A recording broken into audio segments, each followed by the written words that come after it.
Hello and what's up, everybody? Welcome to the Wind Up Podcast. I am your host, Mike of MTGA Wines, and today we've got all kinds of stuff to cover. There's one episode I was going to do specifically on like wine club operations, and really wanted to try and do like a crazy like survey type of episode of how they work for you guys, how we view them, and we're going to push that back to next week. Actually, we're going to talk a little bit more about just kind of like wine sales, business clubs, and things of that nature, because there's so much other stuff that has happened in the last 7 days. I was like, we got to talk about other things. Before we do, as usual, a handful of announcements to get through. Many of you, for those of you that are in our wine clubs and things, those wines are on their way if they have not been delivered already. We are unfortunately seeing all kinds of problems with UPS and FedEx. I don't know what bee got into their bonnet this season. But if you have any issues, please reach out. We'll try and take care of it to the best of our ability. Unfortunately, the common carriers right now are a complete shit show for whatever reason. I don't know why. It's what sucks about shipping a bunch of wine is that we have no control over it once it leaves the winery. We just have to rely on them to do their job as a logistics company. And when they don't do it, it sucks, and we have to play customer service and catch up and replace wine and do all kinds of things. So if there are any issues, we've only had a handful of things pop up, but please be in touch. We'll take care of it to the best of our ability. If you're just on our normal mailing list, you'll be getting the release letter next week. We are also scheduling a whole bunch of events around the country. This is just the start of it. We have a bunch more that are coming around. If you head to our website, mtgawines.com, click on the upcoming events or just our shop page, you'll see tickets that are available. We currently have tickets available to a tasting in Columbus, another one in Indianapolis, and a third in good old Nashville, Tennessee. We're going to be there at the end of March. There are also some tickets that are going to get posted for Charlotte, the Raleigh-Durham area, as well as Charleston, South Carolina. So those are going to be posted soon, hopefully first thing next week. I'll be sure to announce them as they go through. They'll also be on our newsletter. Speaking of which, you can sign up for our newsletter at mtgawines.com while you're there checking out those events. Please do so. Also, while you're at it, be sure to like, subscribe to the show here. If you can leave a little rating or review, that is awesome in terms of helping out with the algorithm and making it findable for other people. You can follow us on all of our social networks. On Instagram, the Book of Face, the social network formerly known as Twitter, as well as YouTube, where you can find the video version of this podcast and watch me dance around in my office. At MTGA Wines is our handle for all of those. I think that's all we got today. I always know it's going to be like a couple, minutes of announcements. And that means that you guys can like fast forward through them if you want to, or if you think there's going to be something pertinent, you can dive into them at your leisure. All right. So we're going to start off today with a little bit of like going back to an episode. This was from, I think, last year, maybe even the year before. And it was very simply titled, Bottling is the Worst. And we are getting ready for our winter bottling run, where we typically bottle up all of our white wines, some of our bigger reds that we do some extended aging on. And it's, go back and listen to that episode. If you really want to know what a winemaker thinks about bottling, it'll tell you everything you need to know, because it is a logistical nightmare. It really is. And for the life of me, there's just nothing we can do to control it. As organized as we are, as on top of everything as we can be, things still go wrong. And I'm telling you right now, as I stand here recording this today, this is probably, arguably, the most organized I've been for years of like scheduling bottling ever. Like, it's amazing. It really, really is, because like we've got glass set up, labels are good, they arrived early even, corks were all set. Like, I'm feeling great about bottling and everything that we're trying to accomplish this year. It's rare that happens. It always feels like there's something a little last minute. It always feels as though something, like we know things are going to go wrong, so we try to be as organized as possible. That way, when it does go wrong, we don't have to worry about other stuff. We can just tackle the problem at hand and kind of laser focus in on it, right? Kind of makes sense. When you got a lot of moving pieces, you try and limit as much variability as you can. That way, you can just work and move forward and do the things that you need to do to be successful. What I didn't account for this year, and some of you saw this on Instagram as I posted it last week, is that a bridge washed out. Some of you have been out to the winery who are listening to this, and you know there's that little like soft left-hand turn. You get off Con Valley Road, you hang a left, and there's like a little creek you go over, and then another little creek, and then there's the gate where the winery is located. And that first bridge washed out. So the main access point that we have to get into our property is gone. And our neighbors have a bridge to get over the creek, but it's old. It's supposed to be a 20-ton bridge. It's supposed to be able to hold like 40,000 pounds. But you look at it and you're like, this is going to fall apart any minute. And even the county like came out and looked at it and they're like, yeah, that bridge might have like a year's worth of life left in it. Or if there's another big storm, it's raining as I'm talking right now, actually, it could just wash it out. Like, we're not really sure. Like, it's time to replace this thing. So the only other way in that we have right now is in dire need of repair. The other one is completely out. And we're like, we have to get like a 30-ton, or sorry, not a 30-ton. We need to get like a 15-ton truck, a 30,000 pound truck across it to do our bottling run. So that's not going to happen. It's just way too much weight. That bridge is not stable enough. The neighbors are also like, we're trying to figure things out with the county. The neighbors are trying to figure things out. Like, it's a disaster right now. We had to cancel our bottling run. I don't know when it's going to happen now.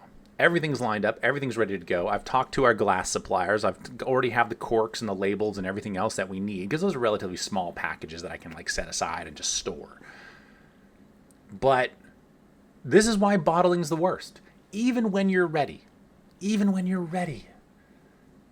something goes wrong that's completely outside of your control. And like, as I stand here, I'm literally like just standing here with like my phone like up, because if I have to take a call, I have to take it, because we're in touch with everybody right now to try and sort out like, what do we do?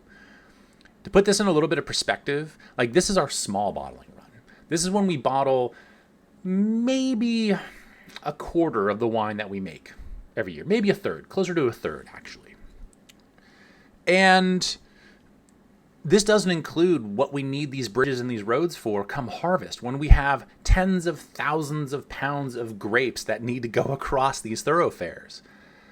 Like, this is going to be a thing. And this is kind of like this rough trial run right now of like, okay, this is like a small ask to like run these smaller vehicles over these bridges. I mean, they're big, they're workhorse kind of vehicles, but we're not talking about like semi trucks that are loaded up here, right? I don't even know what to do. Like, I'm literally sitting here in my office this morning, like answering phone calls, texts, firing off emails, trying to sort things out.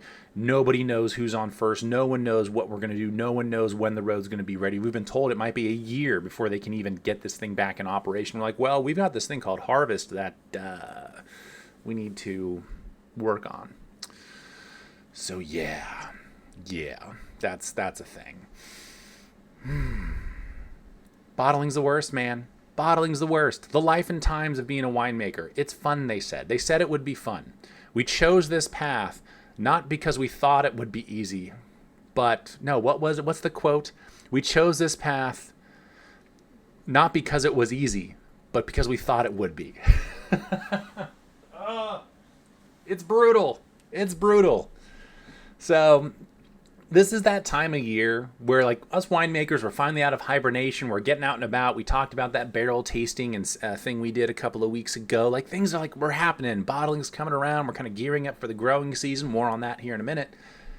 And then, of course, you have your bottling runs and things of that nature. And this is just like, just so brutal. So brutal, man. This is why, for any of you out there that are remotely considering getting into the wine industry, just know that this is the kind of shit you got to deal with. It's not just one thing to like make it or farm it, but the logistics involved, the licensing and permitting, the stuff that is going to go wrong. Like these stories I can't make up, right? There's a good buddy of ours, David Tate. Some of you might be familiar with his wines from Barnett Vineyards, as well as his own label that you should definitely check out, Tate Wines, that him and his wife Suzanne own. Both of them you should check out. Great wines all around. And there's a bottling run last year where it was quite literally, like it was the train wreck to end all train wrecks. So I'm like, whew, thank God I didn't have to deal with any of that. Because typically, like I mentioned earlier, you expect something to go wrong. You got to deal with it and move on from here, there, or everywhere. But literally, I mean, I don't even remember the full list of things he told me that went wrong on this particular day. And I'm sitting there like, whew, thank God it wasn't me. Thank God I didn't have to worry about that, because man, that's some tough sledding to get through a bottling run. And yet here we are. I think, I might have one-upped him. He had a crazy day, no couple of days, no doubt about it. But this, like, I can't even get the work done. We can't even get access to the property with certain vehicles. Like, the good news is, like, the wine is safe. It's in barrel, it's in tank. I'm going out there this weekend to top everything up, make sure everything's full and tasting well. Like, everything's fine. Everything from a wine quality standpoint is totally fine. Like, we're good. But bottling is kind of important if we want to sell it. So we got to sort it out. So not that it's a competition, but I might be winning now in like bad bottling juju. I think like this seems pretty close. Like it's a close race, but I might just be ahead right now. Holy smokes, man. Like now, but the good news is that I have almost like a free week and weekend this coming week to like do all the other stuff that I don't have time for, which is great in terms of just like normal cellar ops, blending sessions, meetings. We're getting ready for Premier Napa Valley, a big fundraiser here for the Napa Valley Vintners, and working with the trade and wholesale side of things. Like there's a lot of other stuff going on. And bottling was, going to take a lion's share worth of my bandwidth. And now I can do all the other things. I get to reconcile I get to do all of our accounting and close out 2024 officially. It's going to be an amazing weekend for me. Let me tell you, crazy stuff, just crazy stuff. You love the curveballs that come your way. Now, I mentioned like getting ready for the growing season, and that's kind of right now kind of typically what we're looking for. And as I mentioned, it's raining right now. We got another little storm rolling through today. It's supposed to clear back up tomorrow, the next day. But this is kind of the stuff dreams are made of.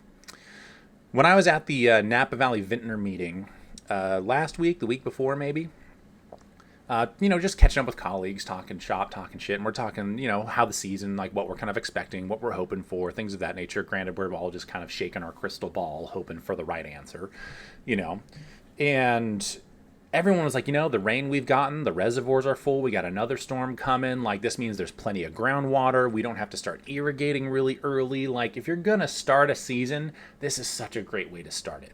As long as now, once we're getting through pruning, and the vines don't push out and start growing too soon, that would be great, because that way we don't have to worry too much about like a frost season. Because very typically, like the storm that's rolling through right now, and some of you have probably experienced this or noticed, is that like after a storm rolls through, like the next day is typically like really chilly, right? At least for us, that kind of is how it is. It clears out, the sky's not insulated with the cloud cover, so you have these nice clear nights, but it gets really, really cold. So, if we happen to have these storms or kind of like these warmer days and we have a little cold snap and there's any like new green growth on the vines, things can get frosted and die, and we lose a good chunk of our crop for that particular year. So that's kind of like the thing we're holding our breath on right now, is just trying to make sure that we're pruning and we're kind of like ahead of the game right now, but we don't want to get too far ahead, because if we have a cold snap, then that creates issues. But as far as like growing seasons go, to have some great rainfall to like kick it off and keep the vines as they start growing like healthy and keep them from going thirsty, like that's an amazing thing. Like we've got this is perfect vibes to start a 2025 season that I'm very, very excited about. I got to say, between 23, 24, where 25 is, granted, again, we're only a few short weeks into this year. It's going to be hard to argue with this stretch. This is very akin to what I would say like a 12 through 2015 looked like in the 2010s, where you just kind of had like one solid year after another, and realistically you start splitting hairs on which one you like the best, because they're all awesome, and you just have to kind of figure out like which one you kind of like.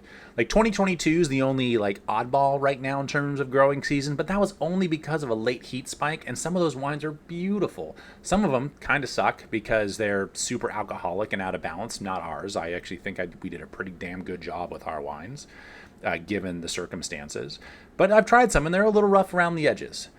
That doesn't mean that they're not going to get better. As with many Napa Big Reds, it takes some time for them to settle down. A lot of these 2022s are just making it out into the world. They might even be waiting to release some of these wines. So, that might be the only oddball year, because 2021 was a fucking gangster year too. It was so good. 2021 is still my vintage of the decade so far, by the way. Like 23 is right there, but I want to get those wines in bottle and see how they actually are when they're finalized. So we got like another 6 months before we got to worry about those.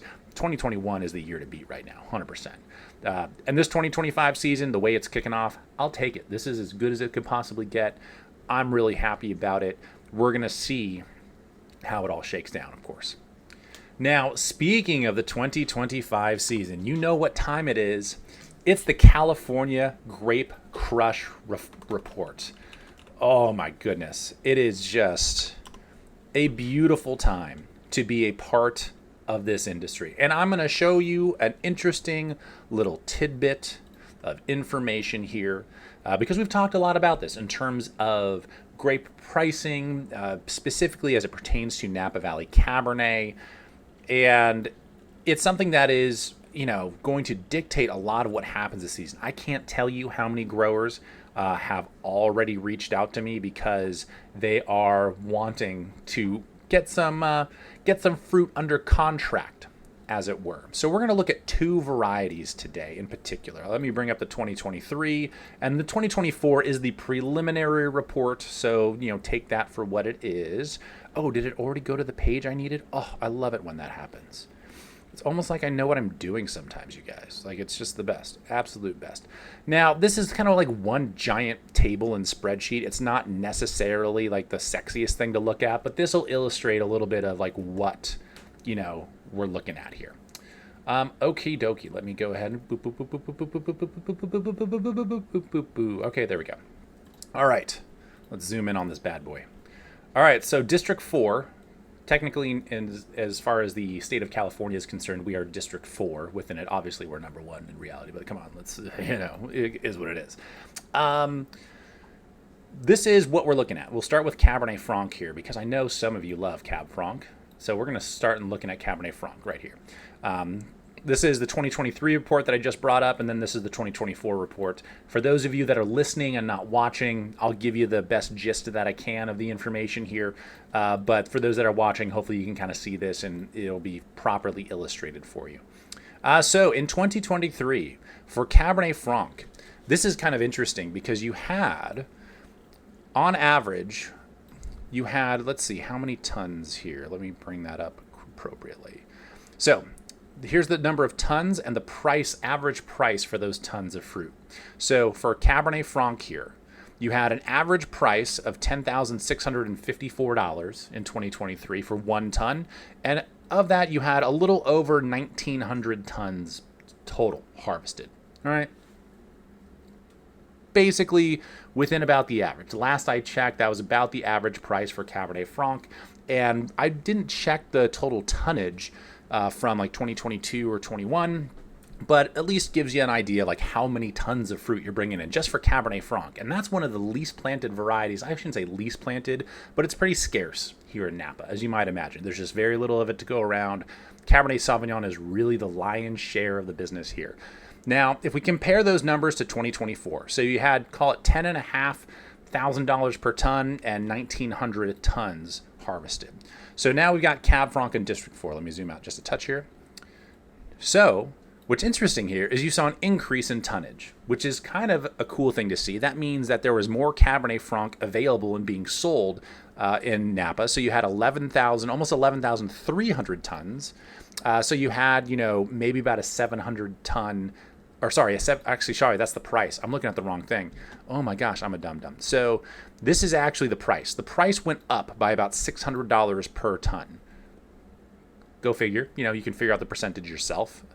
But you had 1,600 tons harvested, where you had 1,900 tons harvested in 2023. So you saw a pretty decent drop-off in terms of just the overall volume of Cabernet Franc that was harvested. What that tells you is that a couple of things. One is that there were likely some people that let that fruit hang and it didn't get picked, obviously, which means they don't contribute to this report. So this base ton and average price here is weighted way too heavy, because if there was that much more fruit available that didn't get picked, and maybe some that isn't even getting factored into this report, man, This is where us winemakers are going to get to have a really stern conversation with some of our growers and be like, yeah, this is the average price, but look how much was left hanging on the vine. There's a lot more fruit available. And yeah, you guys got a good price last year because all these contracts were in place, but we all know that we saw stuff available at good quality at like $2,500, $3,000, $4,000 a ton. So interesting to see the drop off in the total tonnage. Now let's take that a little bit further, right? And let's look at Cabernet Sauvignon, which is a few pages. So we're back in 2023 here. I always got to find the bottom of this thing because it just goes and goes. It's like it's pages and pages and pages. Pages and pages and pages. Oh, went past it. Here we go. So in 2023, the average price for 1 ton of Cabernet Sauvignon in Napa was about $9,200. Whew, pricey. And you saw almost 57,000 tons harvested. It was 56,790. Let's round up to 57 just for easy math, right? Because 57 is a totally round number, very easy to do math with, of course. So you saw 56,000, almost 57,000 tons harvested at $9,200 a ton average price. It's a good chunk of change if you ask me. Now let's check out 2024, last year. We got to scroll until we find it again. Oh, here we go. So you saw the average price of Cabernet go down about $200. It came in at just over $9,000 in 2024, so it was almost exactly $200 less. And what's crazy here is you saw 43,500 tons harvested versus almost 57.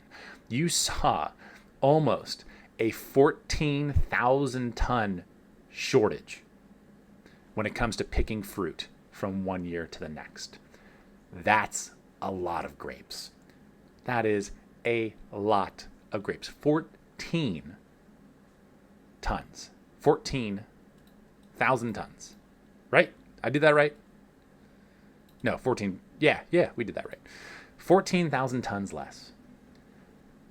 You know, that's a lot of fruit. Yeah, you know? And the price went down, as you might expect, because people were likely paying less for it. So I bring that to illustrate exactly what happened. Oh, here's the next article. Spoiler alert if you're watching. That's what we were talking about for the last 8 months when in regards to the Grape Crush report. And that Cabernet Franc I use because it's one of the smaller varieties, but very, very popular out here. You know, price is really high. You did see it drop off a little bit in terms of what was harvested. When you talk about Cabernet Sauvignon and you see a $200 drop in the average price, but you see a 14,000 ton shortfall from one year to the next, that is the meat of the issue that we've been talking about. That is a lot of fruit that did not get picked. And I guarantee you that number is higher than what was reported here. So, you know, it's going to be a crazy time for this growing season. You know, we all want to work very synergistically, and we want to, you know, farmers want to grow good produce. We want to make good wine out of that produce. However, I've said this many times, the growers for a decade or more have had us by the balls and been able to raise their prices. And I'll be fair, you know, labor has increased, expenses have increased. I get it. But when you're talking about 30 and 40% increases, you know, year after year, or even just 10% increases year after year after year with no end in sight, this is the kind of shit that happens. Is at a certain point, you're going to hit a breaking point because there's going to be a glut on the market. Something's going to kind of fall out of favor a little bit. And then you're going to have this correctional phase that we're now entering. I'm so excited for this. This probably seems pessimistic, but we've been needing this in the Napa grape market for a long time. And just because the current, you know, the current operating expenses is just unsustainable for so many folks. And you can't just keep demanding more and more and more and more. At a certain point, things are going to break and they're going to shift. And that's what we're in right now. I hate to say it this way. I've probably said this before, but I truly hope it happens again this year. I truly hope that a number of producers either have a tough time, and times are going to be tough. They already are tough. I hope it's a tough time again. I hope this correction continues, and I hope that we start to come back to some sort of equilibrium, because that's only going to benefit you, the consumer. I am a consumer-driven guy. And this is the conversation that I've mentioned many a time, that if I didn't need to charge what I charge for my wines, I wouldn't. I would reduce the prices if I could, but I can't because of the operating expenses, how much everything is costing us to actually do what we do. If those expenses go down, I could reduce prices. That's how I would operate. I can't say that my colleagues would do the same, but if your profitability is such, and you're going to see it become more profitable if you keep your prices, or equally as profitable if you keep your prices steady or maybe even reduce them. I mean, that's not necessarily a bad thing. The idea that you have to continually increase, I think is kind of a fallacy. That being said, the Federal Reserve always tries to maintain inflation around 2 to 3%, something like that. So in theory, increases are just naturally baked into our economy across all things, not just wine. So it's rare that you actually see anything ever come down because the prices are always going up.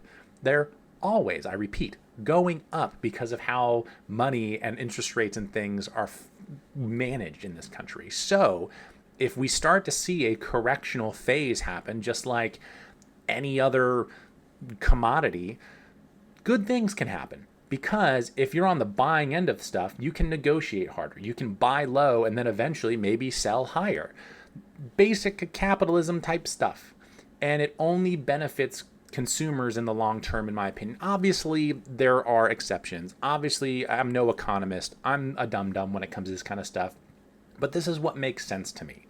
This is why we have wines currently. We have library wines that are cheaper than our current releases. Why is that? Because it was cheaper to produce those wines 5 or 7 years ago versus then more recently.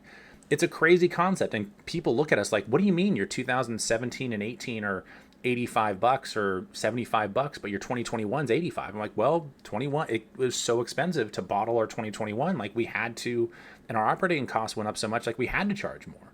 But based on those prior vintages, like we're still seeing the margin we want on those wines because the cost of those when they were bottled and produced was a different conversation. So I think like as a business owner, that's the responsible thing to do. If you're trying to maintain some semblance of balance between you and your customer base, like this, like I feel like every once in a while I have this like kind of like anecdotal conversation with people regarding this. And I'm like,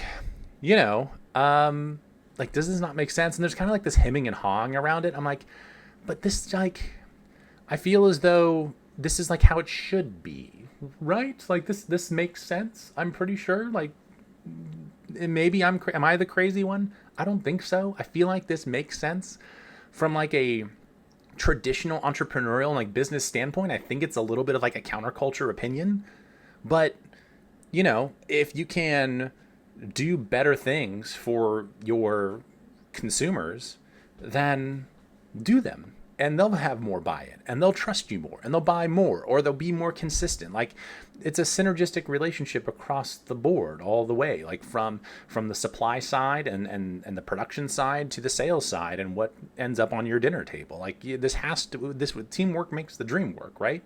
So if you're treating us really well by supporting us and believing in what we do as a business, the least we can do is try to support you as well.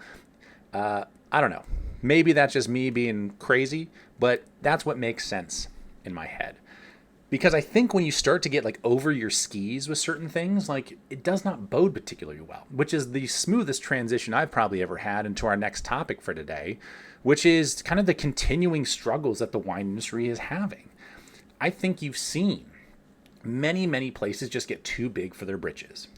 As I was doom scrolling through Instagram Reels probably last week, the week before, this thing popped up, and it was someone that was interviewing someone who was working on the distribution side of things. For the life, I didn't catch who she worked for. I got to try and find it, and if I can, I'll put it in this. I'll put a link to the post in the description. I don't know if it's you scroll past and all of a sudden it's gone. I don't know where it went, but I need to find it, and I'll try and put it into the description. So take a look at the description if you want to see this post and see what it's all about. But it was this gal who works in distribution, and she was talking about like these small family places that just kind of keep popping up. And in particular, Napa, this is something that happens regularly. And she was like, oh, like, cool, you have this small brand and you want us to distribute it. And she's like, but the story is we did really well for ourselves in some way, and then we bought a place in Napa and it had a vineyard around it, and then we started making like 300 or 400 cases worth of wine, and oh yeah, it's $300 a bottle and we know you're going to love it. And this lady just scoffed at the idea and was like, no, like, this is not your business. Like, this isn't this is not how it works. And you need to understand that. Like, you have, like, jumping into the wine side of things like this just isn't going to be a big thing for you. Number one, because of the price point. Number two, you have the same story as everybody else who's passionate for wine and wanted to get into it in some way, shape, or form in their life. Like, it's not necessarily unique anymore to have that story. You know, you're just another person with plenty of commas in their bank account who bought a vineyard and now you want to make wine. Cool story. How is that unique? How is that special? How is that different? And this is something I always preface, you typically when I touch on that subject in particular is like, I have no grudge against anybody who's done very well for themselves and wants to be a part of this industry. I do start to take issue when they call themselves the winemaker or the vintner and they have absolutely nothing to do with the winemaking or the venting of said wine. That is where I start to draw the line. So if you don't work in the cellar full time, if you don't focus on winemaking full time, that's like not your job. I've got plenty of friends that work for folks, and family for that matter, that work for folks that, did not make their money in wine. They made it in tech, they made it in the medical field, they were lawyers, they were accountants, or they were in the finance world. And there's these, very romantic stories of, we loved wine so much and it was a part of our everyday life and we had a dream of owning a vineyard one day. And you're like, cool, that's nice. That's a lovely platitude, but why? Like, what is your actual, why? Like, what's your mission statement with this brand and this label? Like, how and why should I connect to it in some way, shape, or form? And I think that's where you're starting to see a lot of the struggle and kind of the oversupply of wine coming from Napa right now, is because you have a lot of these brands that frankly have nowhere to sell this wine. And they're having inventory back up. They're canceling grape contracts. The grapes aren't getting picked, as we saw in the grape report. And it's just this cascading effect. Now you could even take that, a step further to some of the big guys. News came across the desk today, bright and early, that Silver Oak, the Duncan family and owners of Toomey as well, that Toomey is closing up, I think, 2 or 3 of its locations, one in Anderson Valley, one in downtown Napa, and their main Calistoga property as well. We also saw the bankruptcy of Vintage Wine Estate last year. Things are rocky. And if things started to get overextended in any way, shape, or form, and if you don't have, and that's a great established brand. The Duncan family's been around for a long time after the founding of Silver Oak and eventually starting Toomey, and I believe they now own Ovid up on, as well. Like, they've got plenty of holdings, and they've done very well for themselves.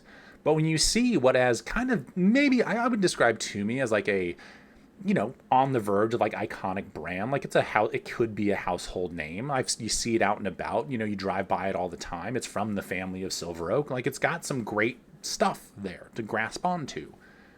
You see them close up shop with all those locations. You're like, ooh, spicy. If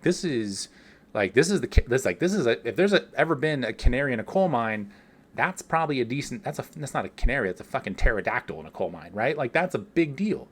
So, there is this cascading effect, as I mentioned, and you're seeing it ripple not just through some of the small wine brands that are kind of these mom and pop, like passion projects that frankly are they're a passion project. It's cute that you want to distribute your few hundred cases and you're going to charge $175 to $300 or $400 a bottle. Like, I wish you all the best. I hope you can make it happen. But don't be surprised if it doesn't, because you're kind of setting yourself up, against a headwind here, especially in this era that we're in right now when we're talking about this kind of correctional thing.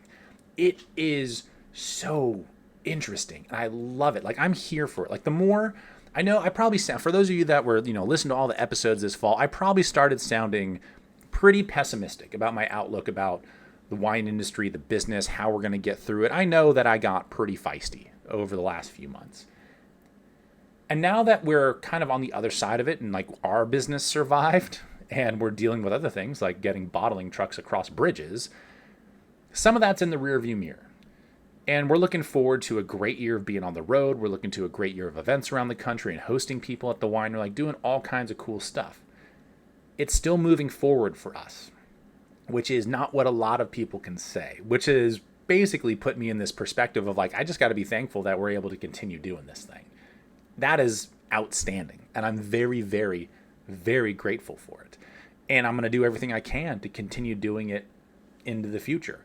You know, we're a decade and a half into MTGA, our brand being a thing. We're 3 years, going on 2 full years of doing the podcast here, like, and being trying to be more active on our social media and interactive with you guys. And I think there's a lot of great stuff here, and it's just a matter of fostering it.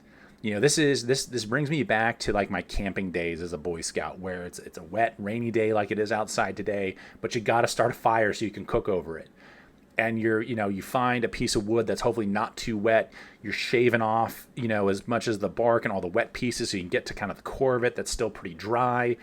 And you're trying to get those shavings going. You're trying to do the one match Boy Scout fire kind of thing. And it's just, you have to be smart. You have to be very, very dedicated, and you have to be diligent and just not give up, basically, and foster that little spark and that little flame until you got something that actually is creating some coals to cook over. And that way you can just let us cook, and you can just let us do our thing and get after it. I'm pumped. I'm excited. I'm here for it. This next month is going to be a complete shit show because of bottling. It's going to be very exciting on the business side of things. I'm so excited to get back out and around the country this year. It's going to be solid. I love it. So here's the very positive, optimistic Mike on the episode today. I hope you enjoyed it. Thank you so much for tuning in. This has again been an episode of the Wind Up podcast. Again, be sure to like, subscribe, rate, and review the show wherever you're consuming your podcasts. Follow us on all of our social networks at MTGA Wines. That's YouTube, Instagram, the Book of Face, and the social network formerly known as Twitter. Be sure to head to our website. That's mtjwines.com. You can check out some of those events that are happening around the country. We're going to be posting more in the coming weeks, so be sure to check in on those regularly. You can also sign up for our newsletter on the website, Wine Club on the website, and if you scroll down on the homepage there, you can submit questions. There's a little email form there where if you want to be a part of our monthly Q&A episode, you can submit questions through that form. They'll come directly to me, and we'll try our best to answer them here on the show. We do that the last Wednesday of every month. Some of you are very familiar. Some of you have been just awesome contributors to that, and we hope to keep that going. So, again, thank you all so much for tuning in. Have an excellent rest of your day, week, and we will see you next week here on the Wind Up Podcast. Cheers.